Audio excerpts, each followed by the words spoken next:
happen, they might come down to an executive order, particularly if the Republicans still control the Senate.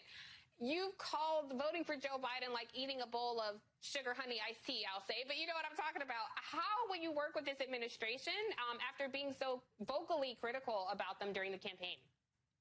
In that moment, Tiffany, I was just thinking about the suffering of people. And so sometimes I can, I'm a hell-raising humanitarian, and sometimes I can be a little brazen at times, but no one can question my integrity for standing up for the people. And in that moment, I was just thinking about the suffering of people, the lack of health care, and especially in a pandemic where we know we absolutely need to have universal health care in this country.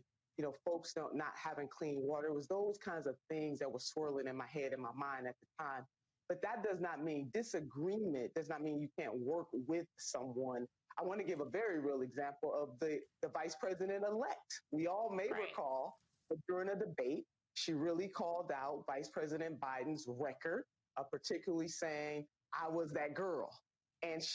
But now she is the vice president-elect. So that's just one example of how you can have fierce disagreement with somebody. You can go hard with somebody, or ham, as the young people say, and still be able to work with people. And I have a proven record of doing that. Tiffany, I declare today that I am willing and can work with anybody that is willing to stand up for the least of these, the poor, the working poor, and the barely middle class in this country. That is why I'm running to serve.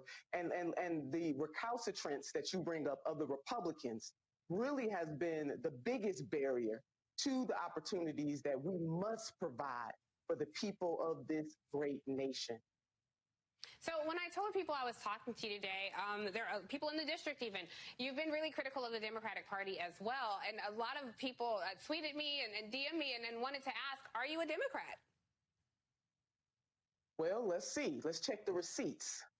Because my loyalty, Tiffany, overall, is to the people that I have served and that I will continue to serve, and not necessarily to a party. And those things